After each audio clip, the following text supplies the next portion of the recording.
Dame in gospodje, reporter Milan, sem ponovno na sedi resnice, ko nastaja ta posnetek, je volilna nedelja zvečer, ura je že po 19. torej volišča so se že zaprla in izvedel sem, da naj bi v Kungoti izginilo 500 glasovnic, zato sem se še danes zvečer, čeprav je ura že skoraj da 10, pripeljal v Kungoto, da morda pa le najdem kakega sogovornika. No, tukaj neposredno pred voliščem sem ujel dva pozna sprehajalca, gospod in gospa, ki sta tukaj občana, sta iz Kungote, ne? Dobro večer še enkrat. Ja, dober večer. Stara Kungočana, ja. Super, ste volili danes, ste šli? Ja, takoj jutro, tako se gre. Pol je kava, pa nekaj ker je že mrzlo za mraz, pol pa že tako imamo rezervirano do gostilne. Tako so volitve, ker volitve so praznik, to je nagrada.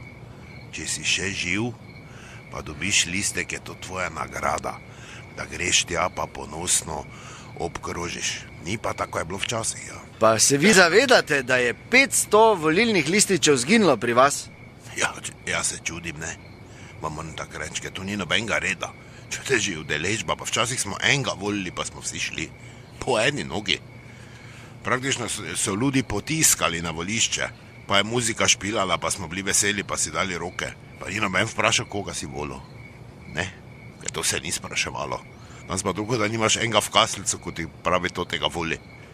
Ker če ne vem, kaj bo, ja pa kaj boš ti meni, če 180 let star naredil, kaj boš naredil, ja volil po svoji vesti, pa pol pohano požer. Ker včasih se kaj takega ni moglo zgoditi. Da bi falile glasovnice, včasih je bilo rešeno že prej, še viška so bile. Ja, se pa tak sploh ne čudim. Ja, dober večer, gospa, tudi vam, ja. Dober večer.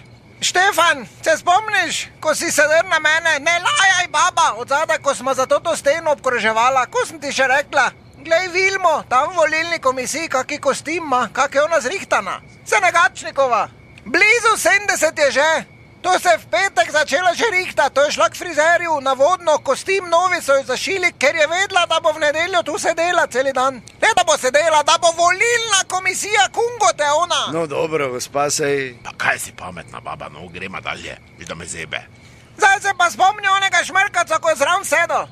Čuto je v trenerki je sedel. Ja in? V trenerki, volilna komisija Kungote v trenerki.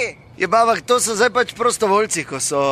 In takrat, Štefan, spomni se, sem ti rekla, ko je ovi sedel zraven Vilme, več ko ima vodno pa novi kostim. Ni izključeno, da ko bo ma listek not vrgla, bo to ti v trenerki zgrabo škatlo pa leto z njo. Ker zakaj bi bil v trenerki, se ni na treningu?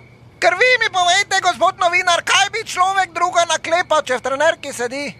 Sede tudi rojberjo, koliko jih gledaš po televiziji, to vsi v trenerki, to da meni v obleki ne hodi, to so vsi vedno v trenerki. Ker pošten človek, razen če ni aktivno udeleženec športne prireditve, ne obleče trenerke. Čujte, zadnjič je v trgovini en v trenerki prišel, malo bolj črni. Jaz sem rekla, dragici, čuj, zakleni, požeri ključ. Pa dobro, eno v redu, gremo dalje, no ja. Ja, hvala, no... Vse se bo najdlo, ne. Samo je pa tak, da je bil to včasih praznik, ja.